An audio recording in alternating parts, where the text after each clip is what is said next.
안녕하십니까 성도 여러분. 오늘은 출애굽기 28장 15절부터 43절에 나타난 제사장의 옷에 대해서 살펴보겠습니다. 오늘 제목은 제사장의 옷, 그리스도로 옷 입으라는 제목으로 하나님의 말씀 증가하겠습니다. 구약에서 제사장은 특별한 옷을 입었습니다. 제사장 중에 으뜸이 되는 대제사장은 더 특별한 옷을 입었지요. 성경의 제사장들처럼 오늘날에도 특정한 직업인들은 여전히 특정한 옷들을 입고 있습니다. 대표적으로 의사나 간호사, 군인, 경찰 등이 있죠. 그래서 이런 분들이 옷을 입을 때 멀리서도 그 사람의 직업과 역할이 무엇인지 바로 알 수 있습니다. 제가 병원에 갔다고 합시다. 수많은 사람들이 병원에 왔다 갔다고 한다고 생각해 보세요. 근데 의사를 한눈에 알 수 있을까요? 알 수 있습니다. 왜냐하면 의사들은 공통적으로 하얀색 가운을 입기 때문입니다. 그런데 의사들이 왜 흰색 가운을 입을까요? 언제부터 흰색을 입었을까요? 흰색 옷을 입는 이유가 무엇일까요? 혹시 생각해 보셨나요? 중세시대에는 검은색 옷을 입었습니다. 이때에는 의사들이 검은색 옷을 왜 입었을까요? 중세시대에는 성직자들이 의사직을 겸직하는 경우가 많아서 검은색 가운을 입고 진료를 했다고 합니다. 성직자의 옷이 검은색이었고 자연스럽게 의사의 옷도 검은색이 된 것이죠. 특별히 검은색은 중세시대에 특별한 의미를 가지고 있었습니다. 그것이 무엇일까요? 검은색이 중세시대에는 지식의 색, 성취를 뜻하는 색이었기 때문에 그렇습니다. 그래서 지금 또 졸업식 때 보면 무슨 가운을 입습니까? 검은색 가운을 많이 입죠. 중세시대의 검은색 의상이 지식과 성취를 상징하는 의미를 가졌기 때문에 정통적으로 지금까지 이어지고 있습니다. 그렇다면 지금은 검은색 옷을 입지 않습니다. 의사들이 흰색 가운을 입지요. 언제부터 흰색 가운을 입었을까요? 기록에 의하면 20세기 초 뉴욕 대학의 외과 의사였던 마크 호치버거 박사가 공식적으로 하얀색 가운을 입자고 주장하기 시작했습니다. 그 이유는 흰색은 더러운 것이 묻으면 쉽게 눈에 띄기 때문에 옷을 통한 세균의 전파를 막을 수 있다는 장점 때문에 흰색 옷을 주장했습니다. 그래서 이러한 생각들이 보편화되면서 20세기 중반에는 대부분의 의사들이 흰색 가운을 입기 시작했습니다. 그래서 의사들이 입고 있는 흰색 가운은 그냥 있는 것이 아니고 이런 역사적이고 의미가 있는 상징적인 뜻을 가지고 있는 것이죠. 이처럼 오늘 살펴보는 제사장의 옷 역시 아주 중요한 예표적인 의미와 상징적인 뜻을 가지고 있습니다. 제사장의 옷의 의미의 핵심은 무엇일까요? 시대의 소망에는 이렇게 설명합니다. 제사장이 입는 모든 것은 완전하고 흠이 없어야 했다. 이 아름다운 제사장의 공식적인 의상들은, 이 옷들은 크신 원형이신, 그림자의 실체이신 원형이신 예수 그리스도의 품성을 대표하였다. 자, 제사장 옷이 무엇을 뜻한다고요? 그리스도의 성품, 그리스도의 품성을 보여주는 것입니다. 근데 그리스도의 어떤 성품들을 드러낼까요? 어떤 행동들을 드러낼까요? 이제 제사장의 옷의 의미들을 살펴보기 전에 먼저 구약의 제사장은 어떤 역할을 했는지 간단히 알아보겠습니다.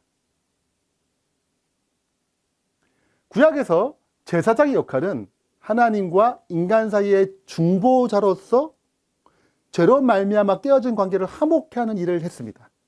하나님과 인간 사이의 중보자로서 죄로 말미암아 깨어진 이 관계를 다시 회복시키는 역할이 중보자의 역할이었습니다. 그럼 어떤 방법으로 회복시키고 어떤 방법으로 화목케 했을까요? 그 방법은 희생 제사를 드리고 그 희생 제물 피를 기초로 성소 봉사를 통해서 죄를 처리함으로 관계가 회복되는 것입니다. 마지막으로 제사장은 누가 하실 일을 예표하는 것입니까? 다 아시다시피 예수 그리스도께서 앞으로 하실 사역을 미리 보여주는 역할을 하는 것입니다.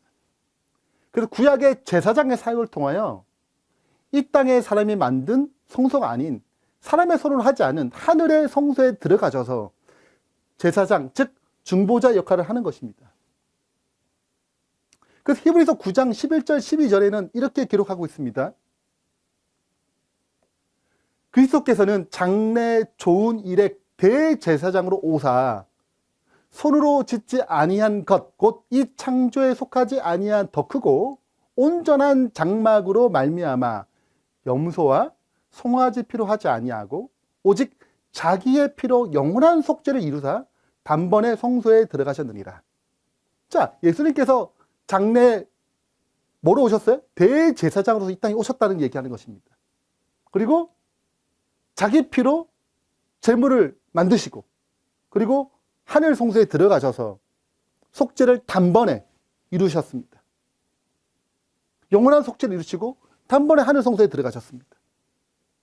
이제 그 대제사장이 직무할 때 반드시 입어야 할 그 옷에 대해서 알아보겠습니다. 출애굽기 28장은 제사장의 옷에 대한 자세한 설명들이 나타납니다. 1절부터 4절은 그 배경인데요. 너는 이스라엘 자손 중 내 형 아론과 그의 아들들 곧 아론과 아론의 아들들 나답과 아비후와 엘리아살과 이다말을 그의 함께 내게로 나오게 하여 나를 섬기는 제사장 직분을 행하게 하되, 즉 아론과 아론의 자녀들이 제사장 직분으로 부르심을 받았습니다. 그리고 4절에는 그들이 지을 옷은 이러하니, 그들이 제사장 옷을 입고 해야 된다는 거죠. 그 지을 옷은 이러하니 곧 흉패와 애복과 겉옷과 반포 속옷과 광과 띠라. 그들이 내 형 아론과 그 아들들을 위하여 거룩한 옷을 지어 아론이 내게 제사장 직분을 행하게 하라. 그러니까 제사장 직분으로 부르셨다고 해서 하는 것이 아니고 제사장 직분에 맞는 제사장 옷을 입고 제사장직을 해야 했습니다. 아론은 대제사장으로서 사역을 했고 그의 아들들은 제사장 역할을 맡았습니다. 출애굽기 24장에는 6개의 구분하여 대제사장의 옷을 설명하고 있습니다. 첫 번째는 에봇인데 격자 무늬 옷이란 뜻입니다. 5개의 실로 격자 무늬로 에봇이라는 옷을 짰어요.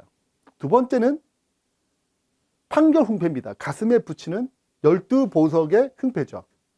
그리고 에봇을 받치는 겉옷, 청색으로 만든 겉옷과 네 번째는 관을 쓰고 그 이마에 순금패를 씁니다.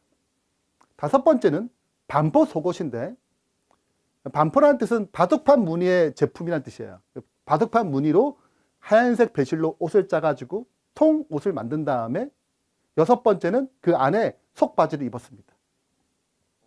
특별히 다섯 번째 반포 속옷과 속바지는 제사장들이 입을 기본 옷이에요. 자, 이 옷들을 입는 순서대로 정리해보면 하나씩 그 입는 옷을 따라서 하나씩 영적 의미들을 알아보겠습니다. 실은 이 하나하나마다 시간을 많이 할애할 만큼 영적 의미가 풍성합니다. 우리는 시간 관계상 다 다를 수 없고 중요한 핵심만 좀 살펴보겠습니다.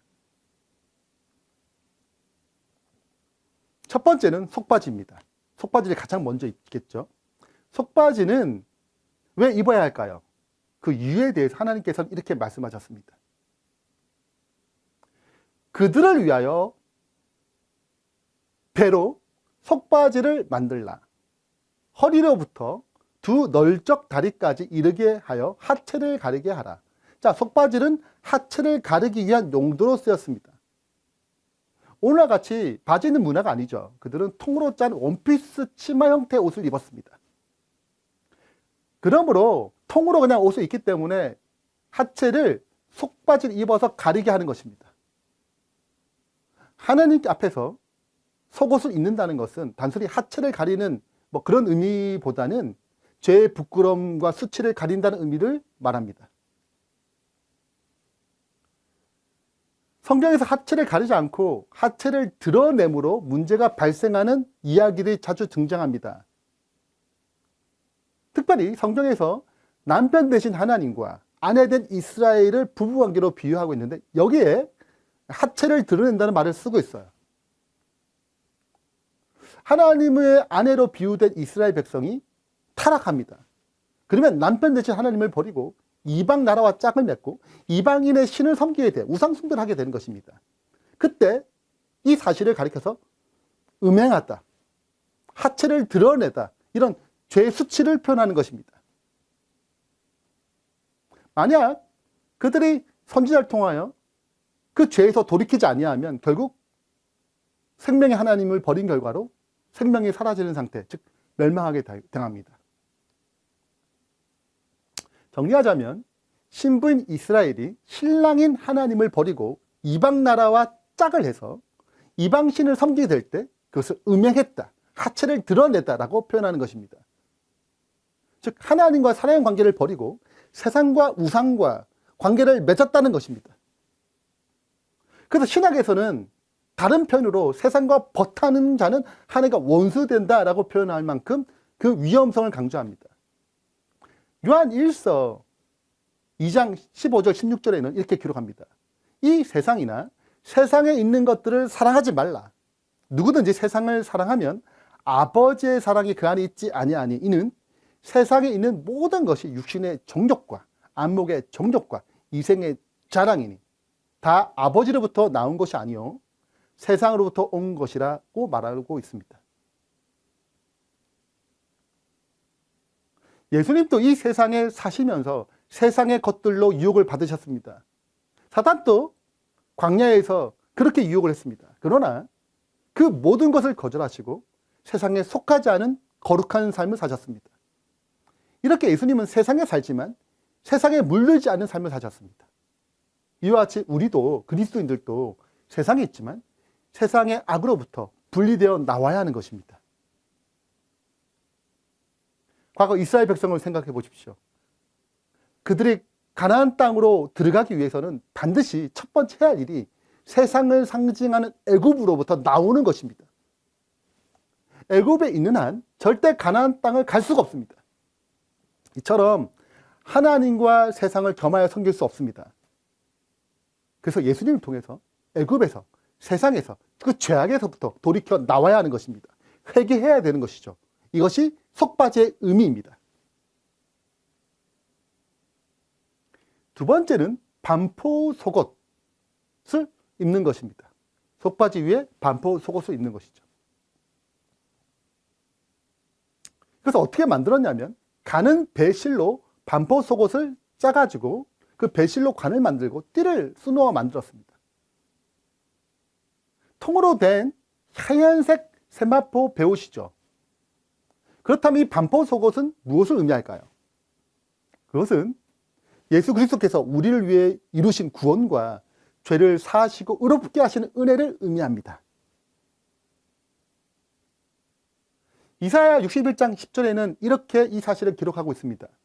내가 여호와로 인하여 크게 기뻐하며 내 영혼이 나의 하나님으로 인하여 즐거워하리니. 왜 이렇게 기뻐하고 즐거워할 수 있는가? 무엇 때문에 내가 이렇게 즐거워하고 행복해하는가? 그 이유는 그가 그 하나님께서 구원의 옷으로 내게 입히시며 의의 겉옷으로 내게 더하심이라. 구원과 의의 옷을 입히셨다는 거예요. 구원받은 의롭게 된 기쁨을 찬양하는 것입니다. 이 구원의 옷, 의의 옷, 그래서 어떻게 만드셨습니까?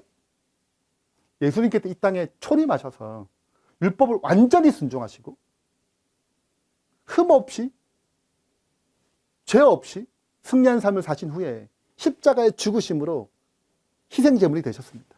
그 죄의 값을 치르시고 준비된 것이 구원의 옷, 의의 옷입니다. 이게 만들어졌어요. 우리 창세기 3장에 보면 아담과 하와가 범죄한 이야기가 나타납니다. 그들이 영광의 빛의 옷을 입고 살았어요. 그러나 사탄의 유혹으로 죄를 범하자 그들의 빛은 사라지고 벌거벗음을 당했습니다. 그 수치스러웠어요. 그 하나님 나타나셨을 때 나무 뒤에 숨었습니다. 하나님께서는 그들에게 구원의 계획을 선포하시고 여자의 후손이 와서 그들을 구원할 것을 말씀하신 다음에 그들이 믿자 그들에게 가죽옷을 입히십니다. 그럼 가죽옷을 입혔다는 말은 무엇입니까? 양이 죽었다는 뜻입니다. 죽어야지 가죽이 지어지죠. 아담과 하와가 만든 것이 아닙니다. 하나님이 직접 가죽옷을 지어 입히셨습니다. 그들의 죄의 수치를 가리워 주셨어요.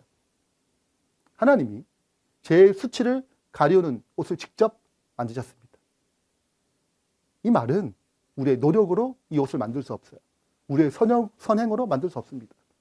오직 그리스도의 은혜로 이 옷이 만들어진 것입니다. 에베소 2장 8절 9절에는 이 옷을 어떻게 얻어지는가, 이 구원을 어떻게 얻는가를 기록합니다.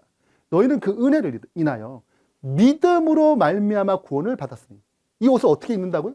예수님을 믿음으로 구원을 입는 것입니다. 이것이 너희에게 난 것이 아니요 하나님의 선물이에요. 하나님이 준비한 것입니다. 하나님이 예수님을 통하여 구원의 옷을 준비하셨어요. 행위에서 난 것이 아니니 우리의 선행으로 만들어진 것이 아닙니다. 이는 누구든지 자랑하지 못하게 하려 함이라.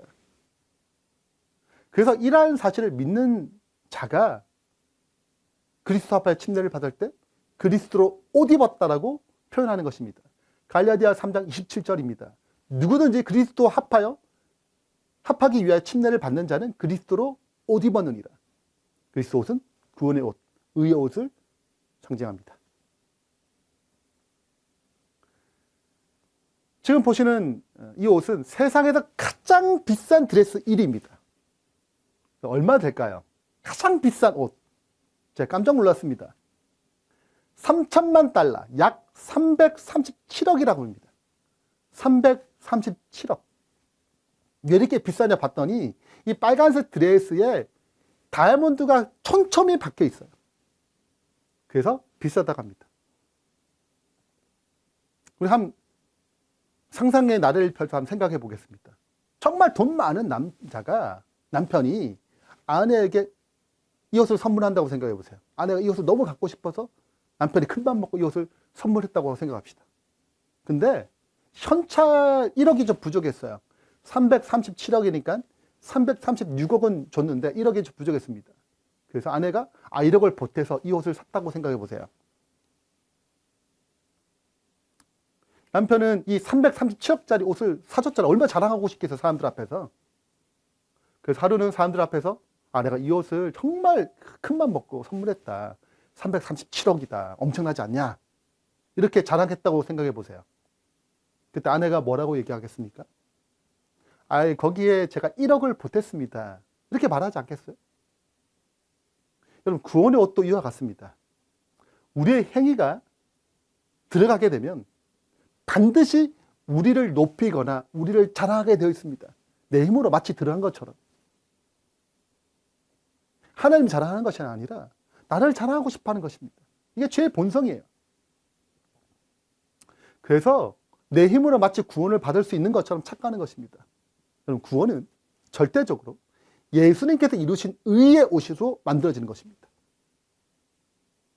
이 옷을 만들기 위해서 자신의 생명을 바쳐서 만들어진 선물이에요.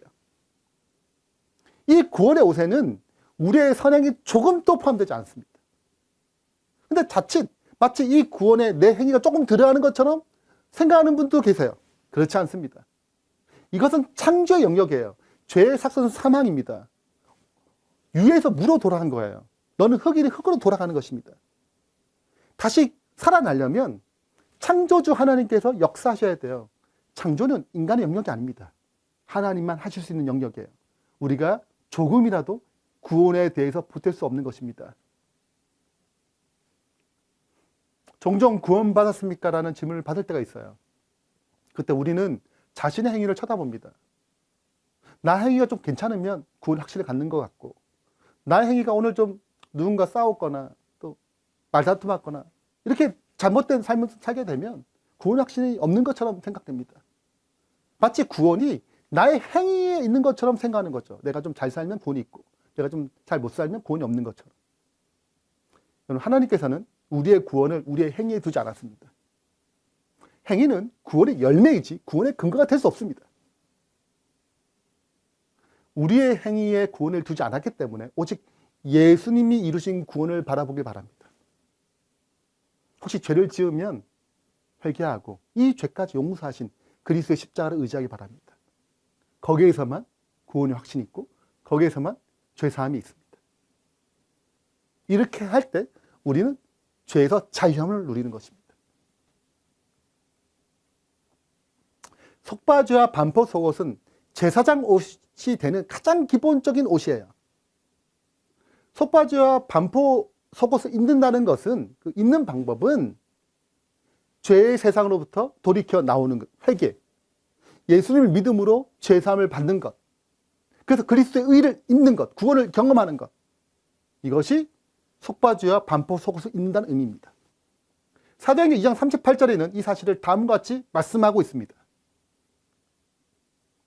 너희가 회개하고요, 죄도 돌이키는 거죠. 세상의 죄로부터 나오는 것입니다. 각각 예수 그리스도의 이름으로 침례를 받고 죄사함을 받으라, 의롭다함을 받으라. 그리하면 성령을 선물로 받으리. 우리가 이러한 경험을 통해 영적으로 속바지와 반포 속옷을 입게 되는 것입니다. 그럼 어떤 자격을 갖추게 되나요? 제사장이 되는 것입니다. 베드로전서 2장 9절에는 너희는 택하신 족속이요 왕 같은 제사장이요 라고 얘기했습니다. 이어서 거룩한 나라요 그의 소유된 백성이니, 이는 그렇게 제사장 부르신 이유는 너희를 어두운 데서 불러내어 그의 기이한 빛에 들어가게 하신 이의 아름다운 덕을 선포하게 하려 하십니다. 이게 제사장 직분입니다. 영적으로 회개하고 제사함을 받으면 속바지와 반포옷을 입는 것입니다. 그러면 우리는 제사장이 되어서 이 세상에 우리를 구원하신 그 아름다운 덕을 가지신 하나님, 그 하나님을 증거하는 것이에요. 이것이 제사장의 사명입니다. 이렇게 속옷을 입으면 끝나는 것이 아닙니다. 여기에 겉옷을 거치는 거예요. 속옷 위에 걸치는 옷은 청생인 에봇 받침 겉옷과 그 위에 앞치마처럼 생긴 에봇과 그리고 가슴에 흉패를 놓습니다. 자, 먼저 겉옷과 에봇에 대한 내용을 좀 살펴보지요. 너는 에봇 받침 겉옷을 전부 청색으로 하되, 에봇 받침 겉옷은 청색으로 하는 것이구나. 그 옷 가장자리에, 가장 밑바닥에 돌아가면서 금방울, 또 한 석류를 입게 하는 것입니다. 그 금방울, 석류, 금방울, 석류 이렇게 그 겉옷에 쭉 밑단에 다는 거예요. 아론이 입고 여호와를 섬기러 성소에 들어갈 때와 성소에 나올 때 그 소리를 항상 들리게 하라고 했어요. 자, 겉옷은 청색입니다. 그리고 그 아래 석류 모양으로 만든 것과 금방울을 달았습니다. 그래서 제사장 움직일 때마다 자연스럽게 석류가 흔들리겠고 금방울 소리가 들리겠죠. 딸랑딸랑딸랑딸랑 소리가 들릴 것입니다. 그러면 대제사장이 움직이겠구나, 이렇게 일하고 계시구나 알 수 있는 거예요. 소리가 멈췄다면 죽게 되는 것입니다. 하나님의 보좌와 하나님의 뜻을 어긴 결과로 죽게 되는 역사가 나닥 아비후의 이야기가 등장합니다. 이처럼 제사장은 움직일 때마다 석류가 흔들리고 그리고 금방울 소리가 나야 했어요. 자, 무슨 의미 살펴보겠습니다. 첫 번째는 청색인데, 청색은 하나님의 신성을 상징합니다. 출애굽기 24장 10절에 이스라엘의 하나님을 보니 그의 발 안에는 청옷을 편듯하고 하늘같이 청명하더라고 기록하고 있습니다. 이 장면은 시내산에서 하나님과 언약을 맺을 때 하나님께서 70인의 장로들을 초대하셨습니다. 그 70인이 초대받아서 그분께 나아갈 때, 계신 곳에 나아갈 때 그분을 계신 곳을 바라보니까 청옷이 편듯하고 하늘것처럼 청명했습니다. 그 청색은 곧 하나님의 신성을 드러내는 색으로 비유된 것이죠. 예수님은 이 땅에 오셨을 때 우리가 보기에는 인간으로 보이셨습니다. 그러나 그분은 하나님이셨습니다. 말씀이 육신이 되어 우리 가운데 거하신 임마누엘 하나님이셨습니다. 그러나 그분이 이 땅에 계실 때는 자신의 신성을 쓰지 않으셨어요. 그분 인성으로만 사셨기 때문에 신성의 능력을 공급받기 위하여 날마다 하늘 아버지께 기도하셨습니다. 사도행전 56페이지에는 하나님의 아들이심에도 불구하고 그분은 기도로서 당신의 믿음을 굳게 하셨으며 또한 하늘과 교통하심으로 악을 저항하시고 사람들의 필요를 채울 수 있는 능력을 친히 얻으셨다. 자, 예수님께서 왜 기도하셨어요? 그럼 신성을 갖고 있음에도 불구하고 이 땅에서 인성으로만 사시기로 하셨습니다. 그래서 우리와 동일하게 사셨어요. 그래서 그분 우리의 모본이 되는 것입니다. 그분이 기도로 믿음을 굳게 하시고 교통함으로 악을 저항하시고 사람들의 필요를 채울 수 있는 능력을 공급받으셨던 것처럼 우리도 제사장으로 부르심 받은 우리들도 신성의 능력을 공급받기 위해서 기도의 자리로 나가야 합니다. 기도의 자리가 흔들리고 있습니까? 혹시 기도가 밥 먹을 때나 가끔 하는 기도가 아닙니까? 그 기도의 능력이 사라짐으로 성도의 능력이 사라진 것입니다. 또한 내가 죽고 그리스도가 사실 수 있는 그 하늘의 신성의 능력을 덧입어야 합니다. 그래서 우리가 자아를 굴복시키는 자리로 나가야 합니다. 그래서 날마다 하나님의 신성을 구함으로 청색 겉옷을 입는 주의 신실한 백성 되길 간절히 바랍니다. 이 겉옷 밑에는, 이 청색 겉옷 밑에는 석류와 금방울이 달려 있습니다. 석류를 까보면 아시다시피 그 안에 수많은 작은 열매들이 담겨 있습니다. 그래서 석류는 생명의 풍요로움을 상징하는 열매로 사용됐습니다. 예수님을 생각해 보세요. 이 땅에서 행하실 때마다 거기에는 석류로 상징되는 생명이 흘러 넘쳤습니다. 아픈 자들이 낫고 소경이 눈을 뜨고 앉은 병이 일어서 나서 걸었습니다. 문둥병자들이 치유할 수 없는 문둥병자들이 나은 자들이 나았습니다. 죽은 자들도 부활했습니다. 뿐만 아니라 하늘에서 대제사장으로서 이러한 생명을 끊임없이 지금도 공급하고 계십니다. 금방울은 무엇을 의미할까요? 대제사장이 행할 때마다 움직일 때마다 소리가 딸랑딸랑 들렸습니다. 성경에서 소리는 기별을 말합니다. 말씀을 의미합니다. 예수님의 말씀, 복음의 소리는 사람을 살리는 생명의 소리였습니다. 제사장이 움직일 때마다 소리 나는 것처럼 그분이 행하실 때마다 그분의 기별은 그 행동과 일치되셨습니다. 언행일치의 삶을 사신 것이죠. 복음은 교훈과 모본이 일치되는 것을 세상에 증거해야 한다. 우리가 복음을 증거할 때 반드시 우리의 삶과 일치되는 것으로 증거해야 되는 것입니다. 이때 생명의 능력이 나타납니다. 세상이 기독교를 욕하는 이유가 무엇입니까? 우리가 성도의 삶에서 실망하는 이유가 무엇 때문인가요? 말과 행동이 다르기 때문에 그렇습니다. 그래서 기독교인들이 천국에 가게 되면 입만 나물나물 거린다고 그래요. 입은 바른 말 하니까. 여러분, 우리는 말씀대로 사는 능력이 없습니다. 언행일치의 힘이 없어요. 그렇기 때문에 날마다 신성의 능력을 공급받아야 합니다. 내가 아니고 그리스도를 공급받아야 해요. 그래서 석류와 이 금방울은 신성을 상징하는 청색 옷에 달려있는 것입니다. 하나님의 능력을 공급받아야 우리는 생명이 흘러갈 수 있고 복음의 기별이 우리의 행위와 일치될 수 있는 것입니다. 다섯 번째는 판결 훈패입니다. 이것은 에봇과 연결하여서 제사장 가슴에 붙였습니다. 판결 훈패에 대해서 성경은 다음과 같이 기록합니다. 이 보석들은 이 판결 훈패에 보석들이 이렇게 붙어 있는데 이스라엘 아들들의 이름대로 12이라. 보석마다 12지파의 한 이름씩 도장을 새기는 법으로 새겼어요. 그러니까 보석에 이름을 새긴 것입니다. 제자들, 12아들들의 이름을 새긴 거죠. 아론이 성소에 들어갈 때는 이스라엘 아들들의 이름이 기록된 이 판결 훈패를 가슴에 붙여서 여호와 앞에 영원한 기념으로 삼을 것이다. 너는 우림과 둠밈을 판결 흉배 안에 넣어 아론이 여호와 앞에 들어갈 때 그의 가슴에 붙이게 하라. 자, 살펴봤더니 판결 흉패가 있고 또 우림과 두밈을 두어서 판결할 수 있는 일을 했어요.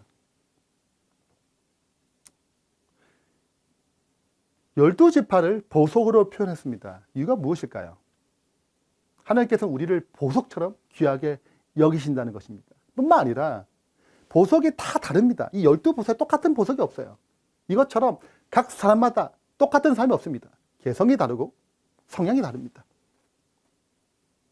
그렇지만 그리스도의 손에 다듬어져서 아름답게 빛나는 것이죠. 우리의 개성이 다듬어지고 우리의 성향이 다듬어져서 성화되어서 하나님께 영광 돌리는 삶이 되는 것입니다. 여기에 그분이 이름을 새겼어요. 그것은 무엇을 의미할까요? BBC 뉴스에서 2살 된 아이의 몸에 신상 정보가 새긴 부모의 사인이라는 글을 보게 되었습니다. 지금도 우크라이나와 소련이 전쟁 속에 있습니다. 이 전쟁통에서 피난을 가면서 이 2살 된 딸 아이를 둔 부모가 걱정이 됐습니다. 만약 폭탄이 떨어져가지고 우리가 죽게 되면 딸은 어떻게 해야 되나? 혹 이리저리 부딪혀가지고 딸과 헤어지게 되면 어떻게 되나? 걱정이 됐습니다. 어떻게 하면 딸을 안전하게 할 수 있을까? 고민하다가 등에다가 이름과 나이와 가족, 연락처 등 그런 것을 새겼어요.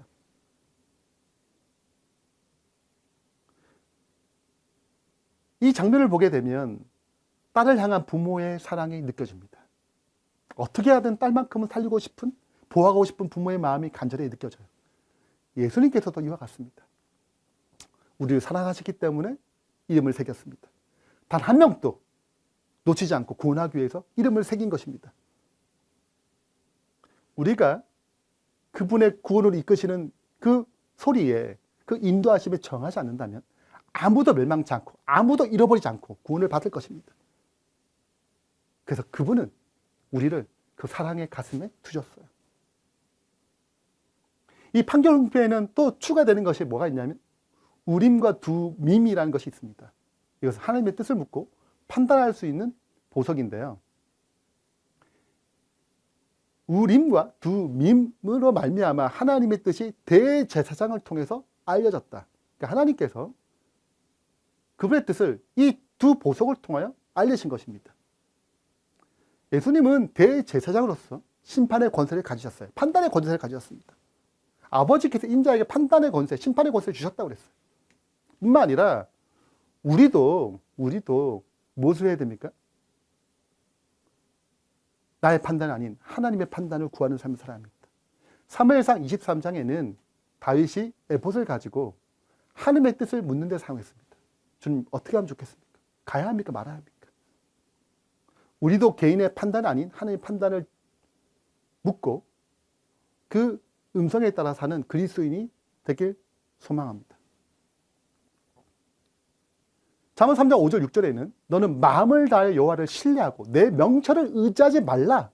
너는 범사에 모든 일에 그를 인정하라. 그리하면 내 길을 지도하시리라. 여러분, 어떻게 그분을 인정하는 거예요?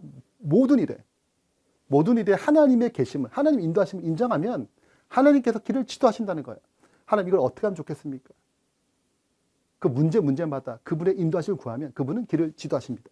내 명철, 내 판단을 의지하지 말라고 얘기합니다. 하나님을 신뢰하면 그분은 길을 지도하십니다. 그래서 이스라엘 백성의 광야에서 하나님은 구름 기둥과 불 기둥을 통하여 한 번도 가보지 않은 그 가나안 땅길을 인도하셨습니다. 우리도 이 인생길, 그분의 하늘나라에 가는 그 길, 우리 몰라요. 하나님께서 우리의 길을 인도하십니다. 우리 그분을 인정하고 그분을 신뢰하고 범사에 그분을 따를 때 하나님께서 가장 좋은 길로 인도할 줄 믿습니다. 그래서 우리의 판단을 의지하는 것이 아니라 하나님의 판단을 의지하는 주의 충성스러운 백성 되길 바랍니다. 마지막입니다. 관과 그 이마에 순금패를 넣었습니다. 대제사장의 관이 있으면 그 이마에 여호와의 성전이라는 패를 두게 하셨습니다. 순금으로 패를 만들어 도장을 새기는 법으로 그 위에 새기되 여호와께 성전이라 하고, 자, 그 다음 말이 되게 중요해요. 패를 아론의 이마에 두어 그가 이스라엘 자손이 거룩하게 드리는 성물과 관련된 죄책을 담당하게 하라. 그 패가 아론의 이마에 늘 있으므로 그 성물을 여호와께서 받으시게 되리라. 자, 어떻게 여호와의 성물을 받으시는가? 아론의 이마에 성결, 여호와께 성결이란 그 이름에 기초하여 받으신다는 거예요. 죄책을 담당한다는 것입니다. 대제사장이 하나님께 드린 모든 성물과 죄책에 대한 담당의 기초가 곧 무엇이에요? 여호와께 성결, 성결을 강조하는 것입니다. 성결이 있어야 성물을 받는다는 거죠. 그렇기 때문에 예수님이 유일한 대제사장이 될 수밖에 없는 이유는 그분이 인간으로서 유일하게 죄가 없으신 완전한 성결을 이루신 분이기 때문에 그렇습니다.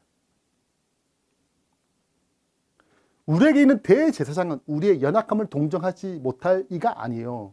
모든 일에 우리와 한결같이 시험을 받으신 이로되 죄는 없으시니라. 그러므로 죄가 없기 때문에 똑같은 시험을 받았지만 죄가 없기 때문에 성결을 유지하셨기 때문에 성결하셨기 때문에 우리는 긍휼하심을 받아 때를 따라 돕는 은혜를 얻기 위하여 은혜의 보좌 앞으로 담대하게 나가라고 얘기하는 것입니다. 죄 없으심, 성결, 이것이 대제사장의 기초가 됐습니다. 그럼 생각해 보세요. 예수님이 죄를 지었습니다. 그분도 죄를 이기지 못했습니다. 그러면 죄에서 우리를 구원하실 제사장이 될 수 있을까요? 우리가 굳이 돕는 은혜를 얻기 위해서 기도할 필요가 있을까요? 필요 없습니다. 자신도 이기지 못한 죄를 우리 보고 어떻게 이기라 하겠어요? 어떤 능력을 주겠어요? 능력을 줄 수 없습니다. 그래서 대제사장이신 예수님은 성결이 정죄됩니다. 성결할 때, 죄에서 완전히 자유함을 얻었을 때, 무지하실 때, 죄책과 제사를, 그 성물을 진행할 수 있는 것입니다. 우리도 제사장 역할을 하려면 성결이 동일하게 전제되어야 합니다. 그럼 나도 죄에서 구원받지 못한다. 거듭나지 않았는데, 나도 내 삶 가운데 죄에서 이기지 못했는데 어떻게 죄에서 구원받는 법을, 어떻게 죄에서 승리하는 성결한 삶을 다른 사람에 알려줄 수 있겠어요? 알려줄 수 없습니다. 나도 죄에서 구원받는 경험, 죄에서 승리하는 경험, 그 성결한 삶을 살아야 우리도 제사장 역할을 할 수 있는 것입니다. 근데 우리는 죄에서 이기는 경험, 죄에서 구원받는 경험을 할 수 없어요. 그렇기 때문에 그리스도가 필요합니다. 죄에서 승리하기 위해서 날마다 은혜 보좌 앞에 나가야 합니다. 죄를 회개하고 성결한 능력을 받아서 제사장 역할을 감당해야 하는 것입니다. 우리가 은혜 보좌에 날마다 나가지 아니하면 실은 우리 금방 넘어집니다.